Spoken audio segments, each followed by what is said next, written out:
min n'a ka di ye, den min n'i b'a fɛ, den min ni i joli don, ni shetana donna i n'a ni ɲɔgɔn cɛ, shetana bɛ maa ni woloden fara. A ko ni shetana donna maa ni balima cɛ, i wolo dɔgɔnin cɛ, i wolo kɔrɔkɛ cɛ, i balimamuso cɛ, a ko ni shetana donna maa ni o cɛ, a ko shetana b'i n'o fara pewu. Shetana maɲi. Adamaden i ye fɛn o fɛn kanu i ka hayatu kɔnɔna na, i ka ɲɛnamaya kɔnɔna na, adamaden i bɛ fɛn o fɛn fɛ i ka ɲɛnamaya kɔnɔna na, i ye fɛn o fɛn kanu i ka ɲɛnamaya kɔnɔna na, ala dele ala ka don aw ni shetana cɛ, n'o tɛ ni shetana donna aw cɛ a b'aw fara.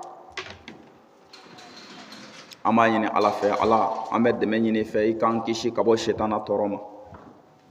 O kɔfɛ an b'an sinsin ni setigi tɔgɔ ye, an b'an sinsin ni masa tɔgɔ ye. Vote ma maa masa min sigi, maa ma réunion kɛ ka masa min sigi ye, maa ma fara ɲɔgɔn kan ka hakilina di kɛ masa min ka sigiliko la, masa min n'a jɔlen don ni a yɛrɛ kun, el hayyu el qayyum. Masa ɲanama don wa jɔlen don n'a yɛrɛ kun. A ko n'aw ti ne ala dɔn, ne ala de ye masa ye, la ta'khuzuhu sinnatun wala nawm. A ko ne ala de ye masa ye, masa min ni jingɔ t'a minɛ, masa min ni sunɔgɔ t'a minɛ, jingɔ t'a minɛ sanko fɔ sunɔgɔ. Nabilahi Musa alayhi salam ale tun bɛ to ka ɲininkalibaw de kɛ ala la waati bɛɛ. Don dɔ a de ye ala ɲininka, a ko ala munna e tɛ sunɔgɔ de?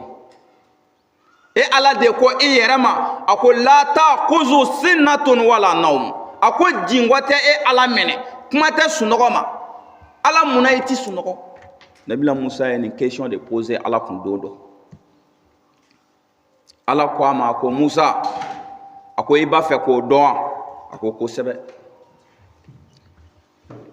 Faamuya la an b'a dɔn mun na dɔrɔn, sɛfan, ala ye fan de kalifa Musa la. A ko bɔn nin fan in, Musa, nin minɛ. Nin minɛ, kana to a ka tila i la dɛ, kana bila, a minɛ i k'a to i bolo, kana bila. Musa ko ala n y'i ka kalifa minɛ. A ko Musa, kalifa don i bolo dɛ? A ko n y'a mɛn ala. Ale ye kuma min fɔ, ala yɛrɛ bɛna kuma in yɛrɛ de yira a la. Musa ye fan in minɛ, a y'a laminɛ a bolo. A ko a tɛ bila duguma, a tɛ kalifa maa la, a tɛ di maa ma. A ko ne a bɛ to i bolo fo ni ne yɛrɛ ala ka waati sera waati min na, ni n ko mago b'a la, Musa i b'a di yan. A ye fan in minɛ a bolo ka sigi coyi ni fan in. Musa ye tile kelen kɛ ka su kelen kɛ ni fan in ye ten, tile kelen ani su kelen. Dugu jɛra, su tile banna ka su ko ka dugu jɛ, sɔgɔmada fɛ Musa sigilen fan in b'a bolo, a jinkɔra. A jinkɔra dɔrɔn fan tilara ka bɔ a bolo ka n'a ci dugu ma po.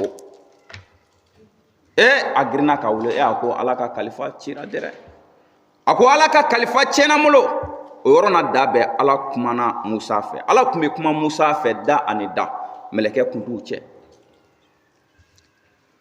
M'a fɔ Jibirila kun tɛ na ala ka cikan dɔw fɔ Musa ye dɛ, nka ala ye a jira kira min na k'a fɔ de, i ni ne bɛ kuma da ni da. Ala ye kira min bonya n'a yɛrɛ ka kuma ye. A ko ala, i ka fan binna dɛ, i ka kalifa binna. A ko ala, Musa, kosɛbɛ, i hakili sigi, kojugu ma kɛ. A ko i ye ɲininka don dɔ, a ko ala munna i ti sunɔgɔ? Ala e yɛrɛ de ko jingɔ t'i minɛ, kuma tɛ sunɔgɔ ma. O tumana fɛ, a ko Musa, ni ne ala kun sunɔgɔra, hali ni ne ala jingɔra don o don, a ko dugu kabakolo a bɛ jigin ka na dugukolo sɔrɔ duguma yan. Ni ne kosɔn ne ala ko n ti sunɔgɔ, n ti jingɔ, kuma tɛ sunɔgɔ ma.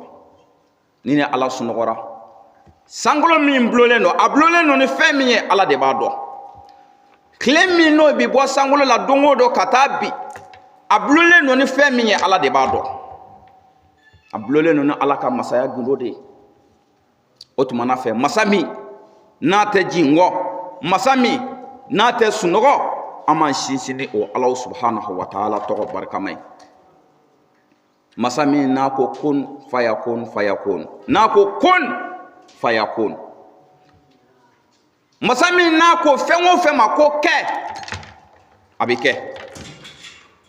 O masa in de ko don an b'a ɲini Ala fɛ ya Rabbi an ka fɔtaw ani an ka kɛtaw Ala ka barika don o la. An ka fɔtaw ani an ka kɛtaw an n'an bɛ ka fɛn minnu ɲini Ala subhanahu wa ta'ala fɛ Ala ka barika don o la. Foyi tɛ se ka foyi kɛ ni Ala in tɛ, wa foyi yɛrɛ tɛna foyi kɛ ni Ala in tɛ. Adamaden i k'o bila i kunkolo la. Ni Ala y'i sɔn, n'i kɛra miliyardɛri tigi ye, n'i kɛra wari caman tigi ye, ko nafolo caman b'i bolo, mobiliw caman b'i bolo, se caman bɛ i ye, da la k'a fɔ de Ala in de y'a d'i ma dɛ. Mais bi an ka waritigi caman bɛ yen, wallahi o tɛ k'a miiri k'a fɔ de ko Ala de y'ale ka wari d'a ma. Olu bolo k'u ka cɛya ko o de ye wari in sɔrɔ, u bolo k'u ka senkola ko o de ye nafolo in sɔrɔ, u bolo ko fanga min bɛ u la k'u ka senkola n'u ka cɛya de ye o sɔrɔ. Wallahi ni fanga don, ni cɛsiri don, lɔgɔcila min bɛ jele da kan na ka yaala ka lɔgɔ ci ka balo n'a ye fo k'e sa i tɛ se k'o ta ɲɔgɔn kɛ. Mais Ala ye masa ye, a bɛ fɔnisɛriya ka jɔn dɔw kan, mais setigi o i kɔlɔsi. I kɔlɔsi dɛ. N ko Ala bɛ k'i lajarabi, i kɔlɔsi. Ala bɛ k'i lajarabi dɛ. Se min b'i bolo ni i ka se bonyana cogo o cogo a tɛna se ka bonya ka tɛmɛ masa Solomana ta kan dɛ. N'i ka se bonyana a tɛna se ka bonya ka tɛmɛ Zulkarnaani ta kan dɛ. Masa Zulkarnaani a tɛna se ka bonya ka tɛmɛ o ta kan dɛ. Mais masa Solomana bɛ min? Zulkarnaani bɛ min? Nin bɛɛ taara. Dugukolo ye nin bɛɛ dun. Wa da la setigi o i n'i ka se don dɔ dugukolo b'a bɛɛ dun pewu. Wa hali waati janko tɛ. Hali waati janko tɛ. O tumana fɛ ni Ala ye dɔɔni di aw minnu ma a ye Ala ka se segin a ma. O ye jumɛn ye? O de ye Ala ko ne bɛ aw sɔn de n ka jɔnw, n bɛ fanga di aw ma de n ka jɔnw, walasa aw ka hinɛ, walasa aw ka makari mɔgɔw la, n k'a dɔn aw bɛna hinɛ de wa, n k'a dɔn aw tɛna hinɛ de wa, walasa n ka se ka o dɔ ka aw lajarabi nin diɲɛ dugukolo in sanfɛ. Wa n ye dɔrɔmɛ o dɔrɔmɛ ni aw y'o sɔrɔ nin diɲɛ dugukolo sanfɛ ni Ala bɛna aw ɲininka a la. N bɛna aw jɔ k'a fɛsɛ fɛsɛ a la lahara. Setigiw, a y'a kɔfilɛ. A y'a kɔfilɛ fantanw na, a y'a kɔfilɛ sentanw na, a y'a kɔfilɛ bolokolonw na, a y'a kɔfilɛ Ala ye muso minnu lajarabi ni cɛsaya ye, a y'a kɔfilɛ o la, a y'a kɔfilɛ Ala ye denmisɛnnin minnu lajarabi ni fasaya ye, a y'a kɔfilɛ o la. Ni ɲinan kɛra ninnu kɔ dɔrɔn Ala b'a ka dugukolo ta k'a bɔ yen pewu, nafa t'a la tugun. An b'a ɲini Ala fɛ ya Rabbi, Ala k'an dɛmɛ. Ala k'a k'a ka Ala yɛrɛ bonya kosɔn ya Rabbi, Ala k'an dɛmɛ. O kɔfɛ an bɛ sɔli kiraw la mandi kan, an bɛ sɔli Muhamadu kan, ka sɔli Ahmadu kan, ka sɔli Hamidu kan, ka sɔli Mahamudu kan, an bɛ sɔli Taqiyu kan, Rasulullah, Nabiyillah, Karimullah, Safwatullah, Urwatul Wusqa, Muhammadun ibn Abdullah sallallahu alaihi wa alihi wa sallim tasliman kasira. An bɛ sɔli a kan dɛrɛ, kiraw la ɲansɔrɔ bali, kiraw min ni a fɔra ale de ma ko nabiyul awwal wal akhir, a fɔra kira min ma ko nabi ɲuman fɔlɔ a n'a laban, a fɔra kira min ma ko kira fɔlɔ ani kira laban, n ka m'o de ma Muhammadun Mustafa sallallahu alaihi wa alihi wa sallim. An ka sɔli caya ala kira kan, an bɛ sɔli caya ala kira kan. Ala yɛrɛ de ye a ɲini Kurana kɔnɔ. Ala ko inna Allaha wa malaikatahu yusalluna ala nabi ya ayyuhallazina amanu sallu alaihi wa sallimu taslima. Ala ko te Kurana kɔnɔ bil amri, la mudari'an wala madi'an bal bil amr. Ala de kumana akan nabi ɲuman ka hakɛ la n'o ye alakira Muhamadu Mustafa ye. A ko cogo di? A ko muminu, a ye sɔli n ka nabi ɲuman kan. Ne yɛrɛ Alaba, ne ni n ka mɛlɛkɛw, ne Ala min ye aw da, ne yɛrɛ ni n ka mɛlɛkɛw de bɛ sɔli a kan. O tumana fɛ a ye sɔli caya a kan. A ye sɔli caya a kan. Sallu alayhi wa sallim taslima bil amr. Ola o alakira ba Muhamadu Mustafa an bɛ sɔli caya o kan. Kalo minnu n'u bɛ ka na sɔɔni sisan a ka mawuludu n'o y'a ka bangeni kalo ye, inshallah taala sɔɔni sisan an bɛna don a kɔnɔ. A tɛ mɛn sabu ko n'a tɔ tora kalo kelen ye kaba walima kalo kelen ni dɔɔni, o kɔni o ye i selen o ma kaba. O la alakira sallallahu alaihi wa sallam n'ale kan sɔli ye diɲɛ bi ɲɛnamaya, n'ale kan sɔli ye dugukolo bi ɲɛnamaya. Ni alakira kan sɔli ye kɔni, o la an bɛ sɔli caya o kira ba in kan. N b'a fɔ Allahumma salli ala Muhammadin wa ali Muhammadin wa sallim taslima. N badenw, alakira sallallahu alaihi wa sallam dɔw ko n'i y'a fɔ la ilaha illallah k'i kana fɔ ko Muhammadu rasulullah, ko n'i y'o fɔ k'i ye Muhammadu fara Ala kan, ko foyi tɔgɔ man ka fara Ala tɔgɔ kan, bali ko Ala ye kelen ye, wahidul qahar. O ka kuma ye tiɲɛ dɛrɛ, Ala ye kelen ye. N'i ye fɛn fara Ala kan i bɛ kafiriya, nka Ala ye min fara a yɛrɛ kan n'i y'o bɔ a la i fana i bɛ kɛ kafiri ye. Alakira y'an ka wasila de. Wallahi ni alakira tɛ an tɛ Ala sɔrɔ. Ale de y'an ka escalier, ale de y'an ka yɛlɛyɛlɛnsen walasa an ka se ka Ala sɔrɔ.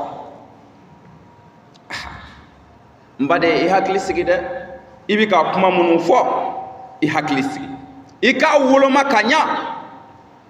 E m'a dɔn k'a fɔ de an bɛ ka fɛn o fɛn fɔ an dabara la ko don dɔ an bɛna jɔ k'an ɲininka kelen kelen bɛɛ lajɛlen na masa Ala subhanahu wa ta'ala ɲɛkɔrɔ.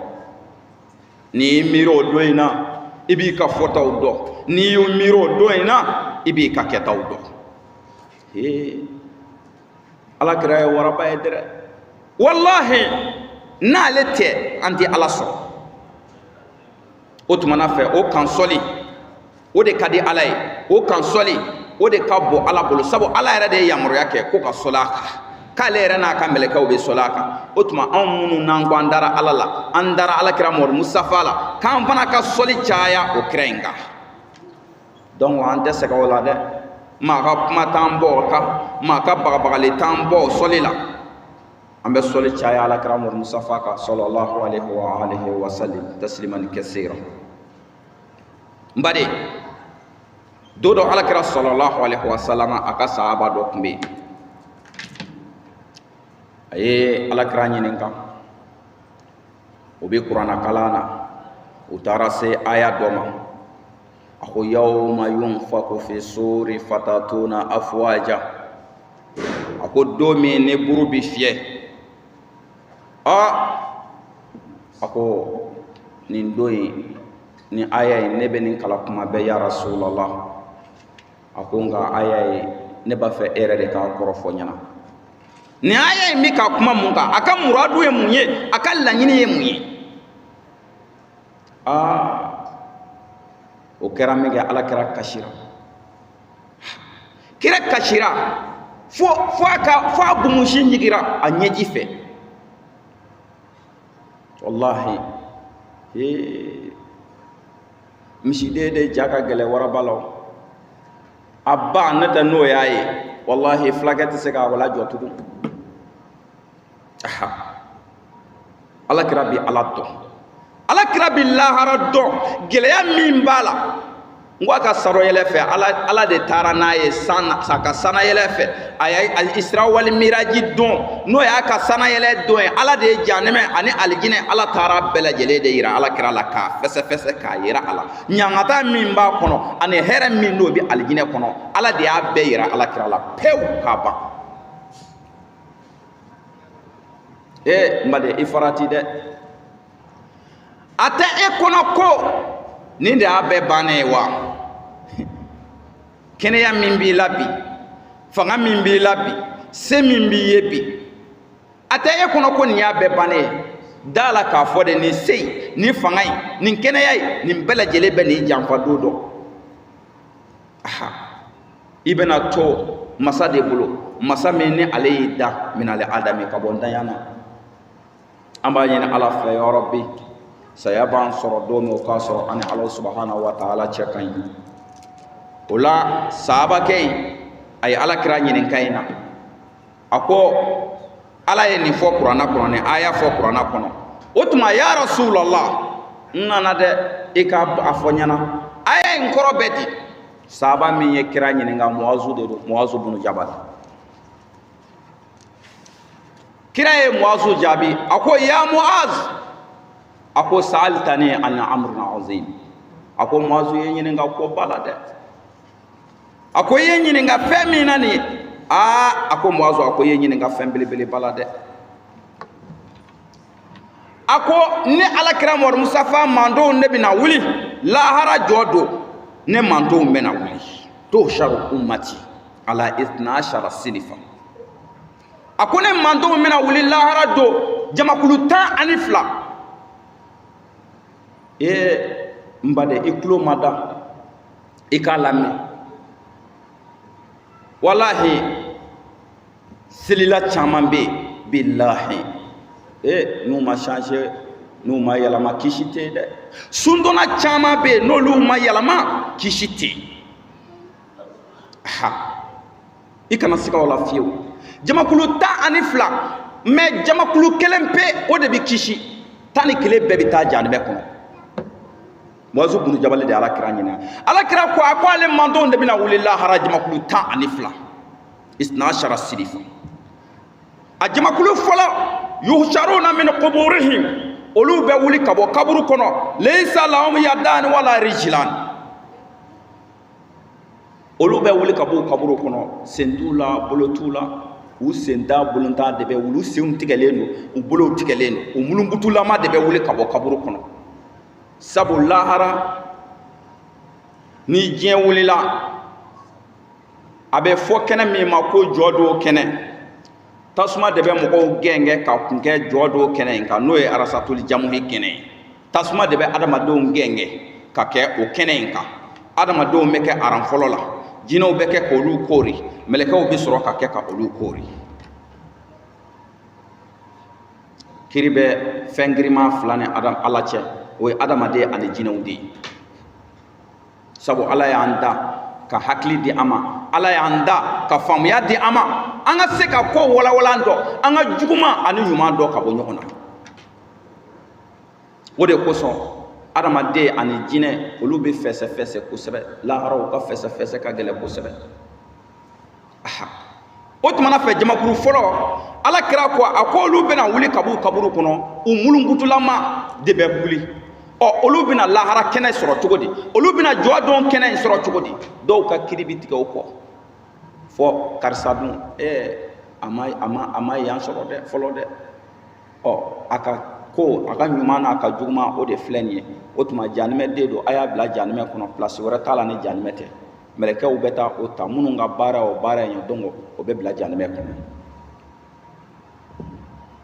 kabi saraka bo jena ibe barzakula ibe janime kono sabula kadaka barzakula riwaya unana na e ka fo janama ma ni tonyoni ke mo tonyo jien kono ya mo hashide mo juguya jien kono ya mo ka fen ntara ki ula jien kono ya ko sebe ko fanga be ila lahara depuis dona kaburu kono domi e ka nyangata bi damene o do abe damene mun khirin na khir la folo meleke ba flami mena shu dole ko fe kaburu shu donaw mo laban senga iklobo la idale ala be ni sege ila mun kerron na keru bu faranga kana iklobe ola idale kaburu kono don nyangata be damina kabiye na sura iman manke amani ni ala fe ala ka anga manke lawo otuma ala kira ko mo jamakulu fola min na be wulin u senda u bulunta ni jamakulu nunu ye jonu ye fa yunadi lil munadi min khibal rahman ako wele dala bena wele da kabo Allah subhanahu wa ta'ala nya kun klenana abena mun fa abafo haula yallazina yu'zuna jirana ako nunu ne mo ye sigi nyogon toro law olu de be wuli ta lahara jodo mamunu mu sigi nyogon toro al-islamu sigi nyogon toro may wallahi ala kira sigi nyogon ne sigi nyogon che hake focus degere la ini sigi nyogon che hake ko kase hake la ayni naduma tobi ka du ikasona kasa kone wulila ka ba otuma ki ka ta do di sigi nyogon ma note na kasa do na nuna iba juru muso kira sigi nyogon ya foka gele kase ne hake la mabi sigi nyogon barada wara be sigi nyogon na bi nyogon hasidiya ko barada wara bu labi ka nyogon tonyo barada wara bu labi ka nyogon korofo barada wara bu labi ka nyogon makosa ka nyini ka nyogon makosa iya do ko do bi sigi nyogon ke daradaro ka nyini ka toro almami nana antna se ka do wala na ngono bli lakin lil hadisi baqiya in kana li umri baqiya baro en to bena bo ko fe ni ala sona abe hakli la jigi ni ala ye juma na ta fara an shika insha Allah taala baro en to amena bo kira ye jamakulu tani flami fo jamakulu tani kele be bita janame kono kele mita aljina kono amena ndase a jamakulu kelengele na bela jele mo ka wala wala na so a jogo mi mela ikase ka fo iyere la sanita donje amani ala fe ala kan kishi ala ka herake anye ala ka an kunadia اللهم ربنا انزل علينا مائدة من السماء تكون لنا عيدا ولآخرنا وآية منك وارزقنا ذكر الرازقين اللهم ربنا ظلمنا انفسنا ولم تغفر لنا وترحمنا لا نكونن من الخاسرين ان الله وملائكته يصلون على النبي يا ايها الذين امنوا صلوا وسلموا تسليما سبحان ربك رب العزة عما يصفون وسلام على المرسلين والحمد لله رب العالمين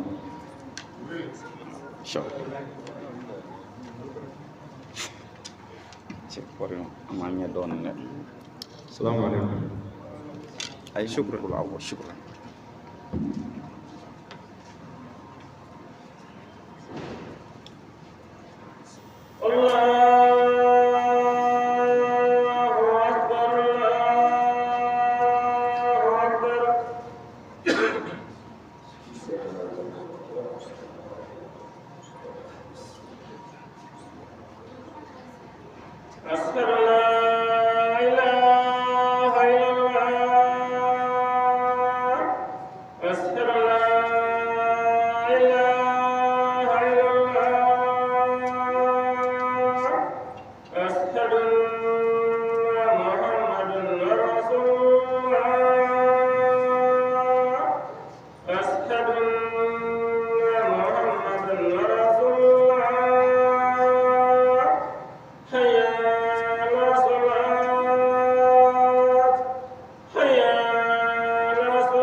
warahmatullahi wabarakatuh.